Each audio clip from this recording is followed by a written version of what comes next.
प्यारे दोस्तों, Congo ब्राज़म Africa का एक गरीब लेकिन मादनी वसाइल से माला माल मुल्क है। कांगो नौ आबादियाती दौर में फ्रांस की कॉलोनी रहा है और अपनी आजादी के बाद भी आज तक इसके ऊपर फ्रांस का असर रसूख बहुत ज्यादा है। क्योंकि कांगो एक गरीब अफ्रीकी मुल्क है, इसलिए आज भी यहाँ से तमाम तर मादनी वसाइल निकालने वाली कंपनियां फ्रांस से ही ताल्लुक रखती हैं। कांगो में एक पहाड़ है जिसे कांगो माउंटेन भी कहा जाता है। आज से तकरीबन 20 साल पहले इस पहाड़ पर खुदाई के दौरान यहाँ के देहातियों को पीले रंग का एक पत्थर मिला।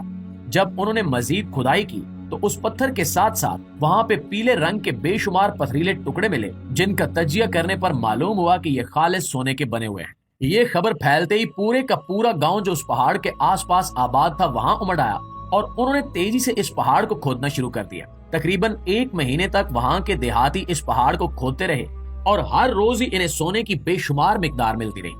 यूं मालूम होता था कि ये पहाड़ मिट्टी का कम और सोने का ज्यादा बना हुआ है। जल्द ये खबर कांगो की हुकूमत तक पहुंच गई और उन्होंने इस पहाड़ के गिर्द फौजी पहरा लगाकर यहाँ पर खुदाई करना ममनू करार दे दिया। इसके बाद फ्रांस की एक कंपनी को यहाँ पर कानकुनी का ठेका दिया गया और यहाँ से तब से लेकर आज तक हर साल तकरीबन 2500 से 3000 टन सोना निकाला जाता है और ये सोना अब तक खत्म होने में नहीं आ रहा। यहाँ का सोना निहायत सस्ता साबित होता है क्योंकि यहाँ पर सोना बड़े बड़े टुकड़ों की शक्ल में मौजूद है, जबकि दुनिया के दीगर इलाकों में सोना निकालने के लिए मिट्टी की बहुत बड़ी मिकदार को प्रोसेस करके उससे चंद ग्राम सोना ही हासिल किया जाता है। प्यारे दोस्तों, माउंट न्यागानी जिम्बाब्वे में मौजूद एक ऐसा पहाड़ है जो दिखने में बिल्कुल नॉर्मल लगता है और इसके आसपास फैले हुए सब्जे के बेशुमार कतात इस पहाड़ी के खित्ते के हुस्न को 4 चांद लगा देते हैं। अलबत्ता ये पहाड़ निहायत अजीबो गरीब किस्म की फितरत रखता है। यहाँ पर जाने वाला कोई भी कोपैमा आज तक वापस नहीं आया।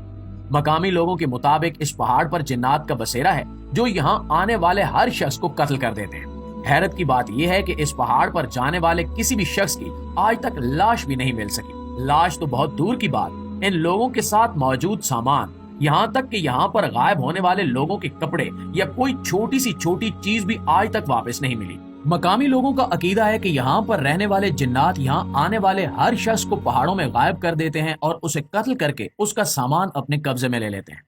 मकामी लोगों की जानिब से इस तरह के बयानात भी दिए गए हैं कि अक्सर व बेशतर इस पहाड़ से रोने, चिल्लाने और कहके लगाने के साथ साथ बातें करने की आवाजें भी सुनाई देती हैं। मकामी लोग अपनी तोहम प्रस्ती की वजह से इस पहाड़ की पूजा भी करते हैं और इस पहाड़ को मुख्तलिफ कुर्बानियां भी पेश करते हैं। बाज औकात इस पहाड़ के आसपास किसी न किसी को पैमा का छोड़ा हुआ सामान नजर तो आ जाता है, लेकिन मकामी लोग डर के मारे उसके पास जाने की जुर्रत नहीं करते क्योंकि इनका अकीदा है कि जब भी कोई शख्स उस सामान को हाथ लगाता है तो उसी सामान के साथ साथ वो शख्स भी गायब हो जाता है। इन लोगों के मुताबिक दिखाई देने वाला ये सामान भी कुछ देर ही नजर आता है और इसके बाद नजरों से ओझल हो जाता है। इस पहाड़ की वजह से आसपास का मौसम भी बड़ी तेजी से बदलता है। अगर धूप निकली हो तो चंद ही मिनटों में गहरे बादल उमड़ आते हैं और हर तरफ धुंध फैल जाती है। कई बार मौसम के न होते हुए भी यहाँ पर शदीद बारिश शुरू हो जाती है या अगर सर्दियों का मौसम हो तो यहाँ पर तेज धूप निकल आती है। ये तमाम के तमाम असरार आज के जदीद इंसानों के लिए भी मुहिम्मा बने हुए हैं और इसकी वजह तलाश करना किसी के बस में नहीं है।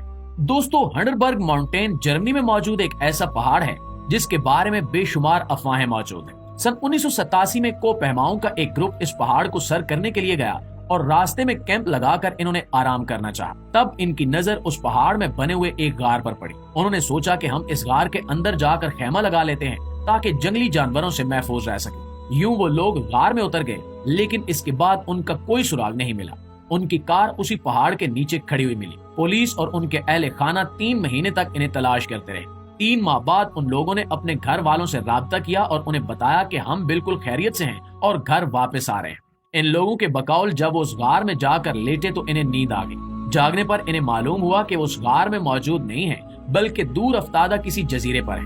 वो लोग वहाँ पर कई दिन तक भटकते रहे और करीब से गुजरने वाले किसी बहरी जहाज का इंतजार करते रहे। आखिरकार उन्हें एक बहरी जहाज मिल गया जो इन्हें वापस जर्मनी ले आया। इन लोगों के बकौल हमें बिल्कुल नहीं मालूम कि वो गार किस जगह पर था और हम वहाँ से उस जजीरे पर कैसे पहुंचे। कुछ माहिरीन के मुताबिक वो गार किसी वार्म होल या टाइम मशीन की तरह से काम करने वाली जगह हो सकती है जो लोगों को एक जगह से दूसरी जगह ट्रांसफर कर देती है। उसके बाद से लेकर अब तक इस पहाड़ पर जाने वाले बेशुमार लोग गायब हो चुके हैं। अलबत्ता पहली बार गायब होने वाले वही लोग खुशकिस्मत थे जो वापस आ गए। इसके बाद वहाँ पर गायब होने वाला कोई भी शख्स आज तक वापस नहीं आ सका।